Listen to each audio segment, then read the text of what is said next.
ओम शांति सभी भाई बहनों को। आप सबका एक बार फिर से स्वागत है आपकी अपनी मास्टर दाता क्लासेस में।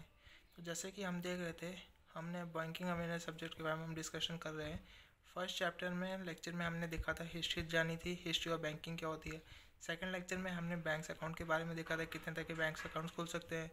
थर्ड लेक्चर में हमने क्या देखा था, बैंकिंग प्रोसेस देखे थे, किस किस तरह से बैंकिंग प्रोसेस होते हैं अपने इंडिया में। फोर्थ लेक्चर हमने जो अभी हाल ही में कल ही किया था, उसमें हमने क्या देखा था, कितने तरह के बैंक खाते खोले जा सकते हैं बैंकों में, और उसी कड़ी को आगे बढ़ा रहे हैं। आज हम लेक्चर 5 की बात करें, जिसमें कि हम पोस्ट ऑफिस और सेविंग स्कीम्स के बारे में बात करेंगे। आप में से जो जो बच्चे इसमें नए हैं वो इस चैनल को सब्सक्राइब कर दीजिए और बेल आइकन को क्लिक कर दीजिए, ताकि आपको आने वाली नोटिफिकेशन का पता चलता रहे। और साथ साथ इसको शेयर भी कर दीजिए, ताकि सभी बच्चे इसके लाभ उठा सकें। तो शुरू करते हैं आज का लेक्चर पोस्ट ऑफिस और सेविंग स्कीम्स के बारे में। तो सबसे पहले हम जानते हैं पोस्ट ऑफिस होता है कि एक बार ओवरव्यू ले लेते हैं, क्योंकि जब डिस्कशन करने आ रहे तो हमको एक बैकग्राउंड पता होना चाहिए किसी भी टॉपिक का। पोस्ट ऑफिस क्या है, ministry of communication information technology के अंडर आती है, जो कि गवर्नमेंट ऑफ इंडिया की अंडरटेकिंग है। ठीक है। हम जो पोस्ट ऑफिस है, आप देख, जो पोस्ट ऑफिस के एम्प्लॉयज़ होते हैं अक्सर उन्हें गवर्नमेंट एम्प्लॉयज़ कहा जाता है, लेकिन जो बैंक में एम्प्लॉय होते हैं उनको क्या कहते हैं, बैंक एम्प्लॉय करते हैं। तो देखा जाएगा सोसाइटी में भी देखते हैं आप कि जो गवर्नमेंट एम्प्लॉय होते हैं, सरकारी कर्मचारी होता है, उसका हमेशा एक पोजीशन होती है, स्टेटस होता है वो कि, तो कई लोग सोचते हैं पोस्ट ऑफिस ऐसे लो ग्रेड की जॉब है, लेकिन पोस्ट ऑफिस को एक गवर्नमेंट जॉब की तरह ट्रीट किया जाता है। लेकिन जो आपका बैंकर्स हैं, बैंकिंग जॉब्स हैं, वो हमेशा बैंक एम्प्लॉयज़ की तरह ही रहते हैं। ठीक है। तो ये हो गई तो कुछ बात फालतू की बात है। अब बढ़ते हैं पोस्ट ऑफिस के बारे में। फर्स्ट पोस्ट ऑफिस इंडिया में 1764 में खोला था बाय ब्रिटिश गवर्नमेंट। कहाँ पे खोला था, बॉम्बे प्रेसिडेंसी में खोला था। पोस्ट स्टैम्प्स कब इशू किए थे, 1852 में किए थे। फर्स्ट इंडियन स्टैम्प 1854 में लॉन्च हुआ था ऑल ओवर इंडिया में। मनी ऑर्डर 1880 से स्टार्ट होना शुरू हो गया था। और पोस्ट इंडिपेंडेंस यानी आज़ादी के बाद सबसे पहले पोस्टल स्टैम्प जो था 21 नवंबर 1947 को लॉन्च हुआ था। और 1948 में जब महात्मा गांधी जी की डेथ हो गई, तो जो पोस्टल स्टैम्प था वो महात्मा गांधी जी के नाम पे इशू हुआ था। पिन कोड 1948 में। पिन कोड फैसिलिटी जो है, जो 6 डिजिट की जो एक यूनिक सी कोड होता है, नंबर होता है, डिजिट्स होता है, जो हर एक सिटी को दिया जाता है जहाँ पोस्टल सर्विसेज है, वो एक 1972 से स्टार्ट हुई थी। साथ साथ जो स्पीड पोस्ट फैसिलिटी है, जो कि आपको बहुत ही क्विक डिलीवरी ऑप्शन है, ये आपको 1986 से स्टार्ट हुई थी। अब पोस्ट ऑफिस स्कीम्स के बारे में जानते हैं। सबसे पहले पोस्ट ऑफिस सेविंग अकाउंट के बारे में डिस्कस करते हैं। एलिजिबिलिटी क्या है, कोई भी सिंगल है या जॉइंट में है, यानी 2 लोग खोल सकते हैं। मैक्सिमम 3 लोग होते हैं, और माइनर जो होते हैं यानी 10 साल से ऊपर जो है वो भी इस स्कीम्स को अवेल कर सकते हैं। मिनिमम बैलेंस आपको 500 रुपये रखना पड़ेगा, और यदि आप इस बैलेंस को रखने में फेल हो गए तो आपको 500 रुपीज़ की पेनल्टी भी प्रोवाइड करनी पड़ सकती है। ठीक है। पीरियड ड्यूरेशन जो होता है of the saving account is normal होता है, जैसे बाकी बैंकों में आप सेविंग्स अकाउंट खोलते हैं उसी ड्यूरेशन के लगभग इसका भी पीरियड रहता है। Rate of interest savings account में लगभग 4% इंटरेस्ट मिलता है। आपने पिछले केस में भी देखा था, बैंक अकाउंट केस में डिमांड डिपॉजिट यानी करंट अकाउंट और सेविंग्स। करंट अकाउंट में तो बिल्कुल इंटरेस्ट नहीं मिलता, साथ साथ सेविंग्स अकाउंट में आपको एकदम लीस्ट इंटरेस्ट मिलता है। और यहाँ भी पोस्ट ऑफिस के सेविंग्स स्कीम में भी आपको 4% लीस्ट इनकम इंटरेस्ट मिलता है। इंटरेस्ट अगर 10,000 तक का जो आपको इंटरेस्ट मिला है पोस्ट ऑफिस से, वो टैक्स फ्री होती है, टैक्स रिबेट उसमें मिलता है आपको। यानी आपने अगर 2.5 से 3 लाख रुपये तक आपने इन्वेस्ट करा है पोस्ट ऑफिस में, तो मोस्टली आपको 10,000 तक का जो आपको मिलेगा आपको इंटरेस्ट, वो टैक्स फ्री होगा। आप इसमें क्या, पहले क्या 2 लाख इसमें मैक्सिमम लिमिट थी, लेकिन अब इस लिमिट को हटा दिया गया है, और अभी मतलब आप जितना मर्जी उतना रख सकते हैं। आपको चेकबुक मिलता है, एटीएम मिलता है, मोबाइल बैंकिंग भी आपको अवेलेबल है। नॉमिनेशन फैसिलिटी होती है। नॉमिनेशन फैसिलिटी मतलब जब आप अकाउंट खोलते हैं तो उसमें नॉमिनी का ऑप्शन आता है, आप नॉमिनी डाल भी सकते हैं अकाउंट ओपनिंग के टाइम पे, और बाद में चाहे आप जब ज़रूरत हो तो बाद में आप उसको नॉमिनी भी एंटर कर सकते हैं अकाउंट खोलने के बाद। अकाउंट ट्रांसफ़र, आप इजीली अकाउंट ट्रांसफ़र हो सकता है एक पोस्ट ऑफिस की ब्रांच से दूसरी पोस्ट ऑफिस की ब्रांच में, इजीली आप अकाउंट को ट्रांसफ़र कर सकते हैं। आगे देखते हैं हम आरडी के बारे में पढ़ते हैं। आरडी क्या है, ये टर्म डिपॉजिट है, टाइम डिपॉजिट के अंडर आती है। ये हमने पीछे पहले भी डिस्कस कर लिया था, अगर आपने नहीं देखा तो आप उस वीडियो को जाके पहले देख सकते हैं। Lecture number 4, types of bank account. National savings recurring deposit account, ये पोस्ट ऑफिस सर्विसेज है। इसको भी सेम वही एलिजिबिलिटी है, 5 सिंगल होना चाहिए, जॉइंट यानी मैक्सिमम 3 लोग भी इसे ओपन कर सकते हैं, और आपका माइनर जो 10 ईयर से ऊपर है वो भी इसे ओपन कर सकते हैं। ड्यूरेशन क्या है, 5 ईयर्स होती है आरडी की लिमिट। आप 1 अप्रैल 2020 से लेकर के जो अभी नया सर्कुलर है फाइनेंशियल ईयर 2020 से लेकर 2021 तक के लिए, उसमें आपको 5.8% आपको क्वार्टरली आपको इंटरेस्ट प्रोवाइड किया जाता है। मिनिमम 100 रुपीज़ की आरडी कर सकते हैं और मैक्सिमम तो कोई लिमिट ही नहीं है। नॉमिनेशन फैसिलिटी अवेलेबल, जैसे हमने पहले बात की थी, नॉमिनेशन आप पहले बना सकते हो at the time of account opening, और आप बाद में भी उसे पोस्टपोन करके जब मर्जी ज़रूरत है, यानी बैंक अकाउंट खोलने के बाद भी आप उसमें आप नॉमिनेशन प्रोवाइड कर सकते हो। अगर आप प्री मैच्योर तुड़वाते हो अपनी आई तो आप 3 साल के बाद ही कर लो। 5 साल इसकी लिमिट है, 3 साल के बाद आप इसे तुड़वा सकते हो, लेकिन आपको उसमें कुछ काट के देना पड़ता है। ठीक है, आपको अगर आपने इंस्टॉलमेंट के लिए डिले किया है तो आपको अगर हर 100 रुपीज़ के लिए 1 रुपी कटता है, यानी 1% आपका हर एक आपको इंस्टॉलमेंट में कटेगा। 1% कटता है हर इंस्टॉलमेंट अगर आपने कोई डिले किया है। और साथ साथ अगर आपने रिबेट ऑन एडवांस डिपॉजिट, अगर आपने एडवांस डिपॉजिट किया तो आपको 10 रुपीज़ का बेनिफिट होता है 6 इंस्टॉलमेंट के लिए। यानी जो 6 इंस्टॉलमेंट का पैसा आपने एडवांस में डिपॉजिट कर लिया वन टाइम पेमेंट की, तो 10 रुपीज़ का आपको बेनिफिट होगा। और आपका 1 ईयर का आपने किया तो 40 रुपीज़ का आपको बेनिफिट प्रोवाइड किया जा सकता है। मैच्योरिटी के बाद आप इसे फिर से 1 ईयर के लिए 5 ईयर्स के लिए बढ़ा सकते हो। अब national savings time deposit account के बारे में डिस्कस करते हैं। इंटरेस्ट पेज होता है आपको एनुअली क्वार्टरली प्रोवाइड किया जाता है। आप इसमें 1000 रुपीज़ रख सकते हो, each of the multiple of 100 rupees. Interest आपको 1 अप्रैल 2020 के हिसाब से 30 जून 2020 यानी इस क्वार्टर के लिए जो सर्कुलर आया अभी हाल ही में, उसमें आपको 1 ईयर के लिए 5.5 मिलेगा। 1, 2, 3 है, ठीक है, 3 साल तक के आपको 5.5 मिलेगा। और अगर आप उसे बढ़ाते हो यानी 5 ईयर तक बढ़ते हो तो आप 6.7% के इंटरेस्ट से आपको इंटरेस्ट आपको प्रोवाइड किया जाता है। ठीक है, इन्वेस्टमेंट 5 साल अंदर जो टाइम डिपॉजिट है qualify for the benefit of the, आपको अगर 5 साल के लिए इन्वेस्टमेंट करते हो तो आपको टैक्स बेनिफिट प्रोवाइड किया जाता है पोस्ट ऑफिस की तरफ से।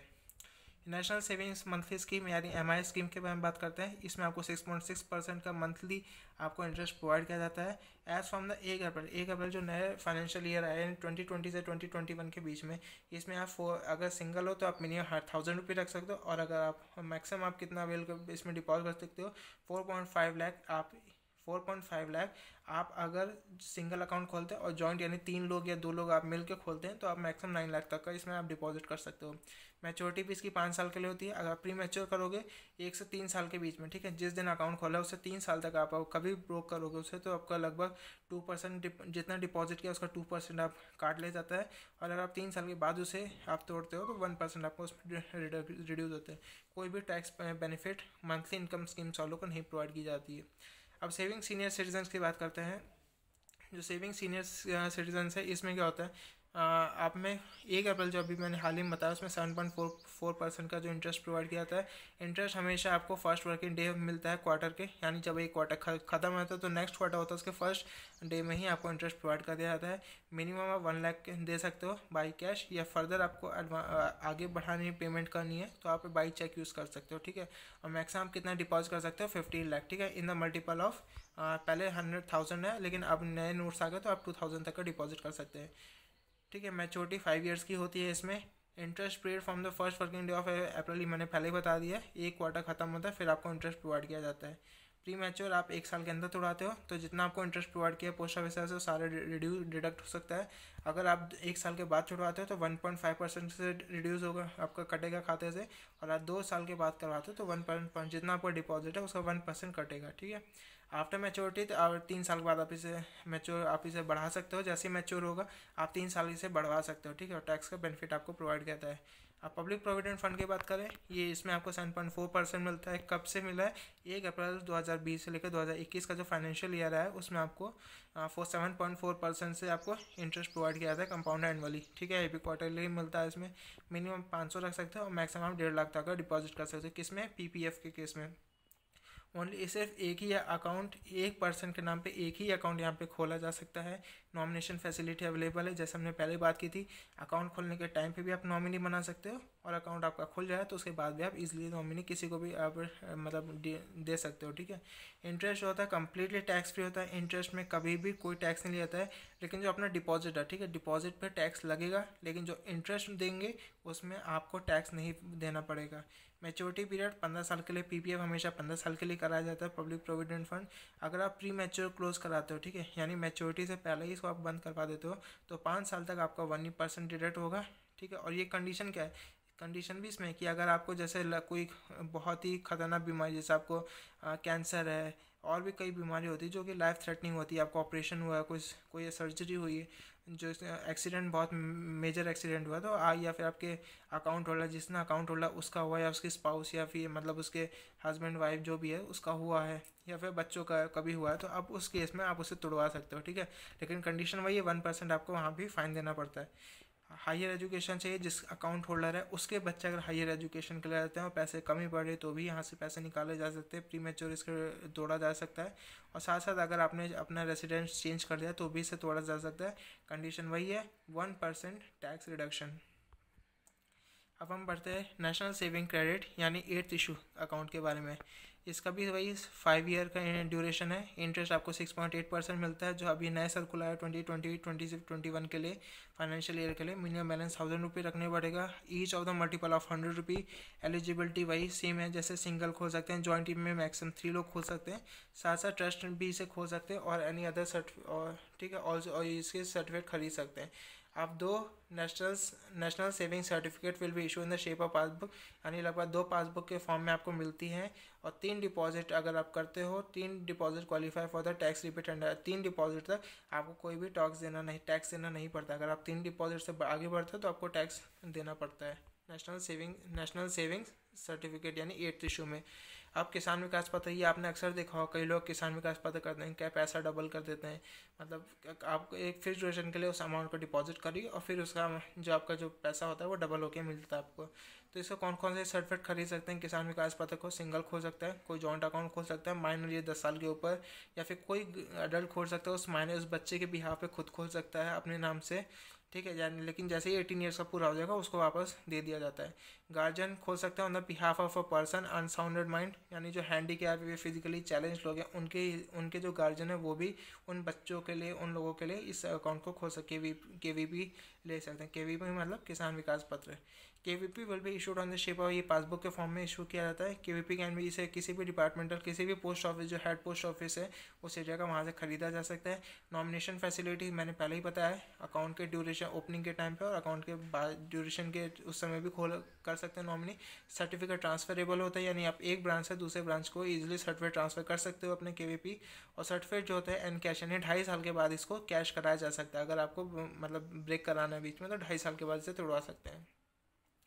अब एक सुकन्या समृद्धि योजना भी आपने पोस्ट ऑफिस में अक्सर देखी होगी, ठीक है। तो सुकन्या समृद्धि योजना में क्या आता है? योजना में इंटरेस्ट आपको 7.6% के हिसाब से मिलता है। मैक्सिमम अमाउंट 250 रुपये से लेकर के 1.5 लाख तक आप इसमें डिपॉजिट कर सकते हो। मैक्सिमम लिमिट 1.5 लाख है, ठीक है। No limit on number of deposit, आप जितनी बार भी डिपॉजिट करना चाहें इन फाइनेंशियल फिजिकल ईयर, आप एक फाइनेंशियल ईयर में जितने बार भी डिपॉजिट करना चाहें कर सकते हैं। लीगल गार्जियन, बच्चे के नाम से अकाउंट खोला जा सकता है। एक बच्चे के लिए एक ही अकाउंट खोला जाएगा। पार्शियल विड्रॉल, आप पार्शियल अगर कभी इमरजेंसी हुई, किसी बच्चे की पढ़ाई की दिक्कत या घर में कोई प्रॉब्लम हुई, लड़की दीदी बहन को कोई प्रॉब्लम हो रही है, तो आप 50% तक आप उसका निकाल सकते हो, ठीक है। Normal premature closure will be allowed after 18 years, ठीक। अगर आपने प्री मैच्योर कराना है तो लड़की जब 18 साल की होगी उसके बाद ही प्री मैच्योर कराया जा सकता है। और ये अगर आप शादी वगैरह पर्पज़ है तो जिस दिन शादी है from the date of the marriage से 3 मंथ पहले आप उसे प्री मैच्योर करके उसका जो मनी है आप उसको मतलब अर्न कर सकते हैं वहाँ से, पोस्ट ऑफिस से। Account can be close after completion, जैसे ही आप 21 साल की हो जाती है बच्ची, बहन 21 साल की जैसे ही हो जाएगी तो आपका जो अकाउंट है वो ऐसे आप ऑटोमेटिकली क्लोज कर दिया जाता है। आप जब वहाँ जाके कंप्लेन फाइल करके उसे क्लोज करा के पैसा ले सकते हैं वहाँ से। आपने अक्सर इलेक्ट्रॉनिक मनी ऑर्डर और इंस्टेंट मनी ऑर्डर के बारे में सुना होगा, ठीक है। इलेक्ट्रॉनिक मनी ऑर्डर बहुत ही easily, simple, safe and reliable तरीका है। सेम उसी के advance version instant money order, दोनों का पर्पस सेम, दोनों की फैसिलिटी सेम, बस कंडीशन क्या है, लिमिट में, ठीक है। यानी आप जो ट्रांसफरेबल अमाउंट है सिर्फ उसके लिमिट पे है। इलेक्ट्रॉनिक मनी ऑर्डर से आप 5000 तक का डिपॉजिट कर सकते हो यानी ट्रांसफ़र कर सकते हो, लेकिन जो इंस्टेंट मनी ऑर्डर यानी IMO है इसमें आप लगभग 50,000 तक का डिपॉजिट कर सकते हो। From the very beginning 1000 rupees है, ठीक है। 1000 से 50,000 तक आप इजीली ट्रांसफ़र कर सकते हो। अब प्रोसीजर क्या है, किसी मनी ऑर्डर खरीदने के लिए, इलेक्ट्रॉनिक मनी ऑर्डर करने के लिए सबसे पहले आपको काउंटर जाना पड़ेगा, ठीक है। काउंटर से आपको मनी ऑर्डर का फॉर्म लेना है, उस मनी ऑर्डर के फॉर्म को लेकर के आप उसे फिल करना है, सारी डिटेल विद थंब इम्प्रेशन के साथ साथ आपको साइन भी करना है, ठीक ठीक है, कंडीशन वेरी हो सकती है। डिपॉजिट द अमाउंट, फिर उसे क्लर्क, हाँ जो काउंटर में जो क्लर्क है उसको डिपॉजिट कीजिए, वो आपसे जो एड्रेस का क्रॉस चेक करेगा और फिर ठीक है आप कैश भी दे सकते हैं, चेक भी दे सकते हैं उसको, साथ साथ वो आपको एक टोकन देगा जितना अमाउंट का वो होगा, और फिर आप उसे अमाउंट दीजिए या चेक दीजिए और आपको मनी ऑर्डर इशू करेगा। ठीक, उसके लिए फिर आपको डिजिटल एक एक्नॉलेजमेंट रिसिप्ट आपको प्रोवाइड की जाती है, उस रिसिप्ट को आपको संभाल के रखना होता है। ठीक है, यानी ट्रैक करने के लिए कहाँ पहुँचा, कब तक पहुँचेगा। ठीक है, मतलब फर्दर डिटेल्स क्रॉस चेक करने के लिए इन केस अगर कोई प्रॉब्लम या होती है। ठीक, इंस्टेंट मनी ऑर्डर क्या होता है, ये ट्रांसफर, ये भी सेम वही होता है, बस इसमें कंडीशन क्या है, बढ़ा दी जाती है, लिमिट बढ़ाती है 1000 से 50,000 के लिए। प्रोसीजर क्या, आपका एक टू रिमिट पेमेंट एक फॉर्म आता है, TPR करके फॉर्म आता है, जो कि आप IMO पोस्ट ऑफिस से ले सकते हैं, जहाँ पे इंस्टेंट मनी ऑर्डर होता है, जहाँ जिस post office instant money order होता है वहाँ से आप उस फॉर्म को ले सकते हैं।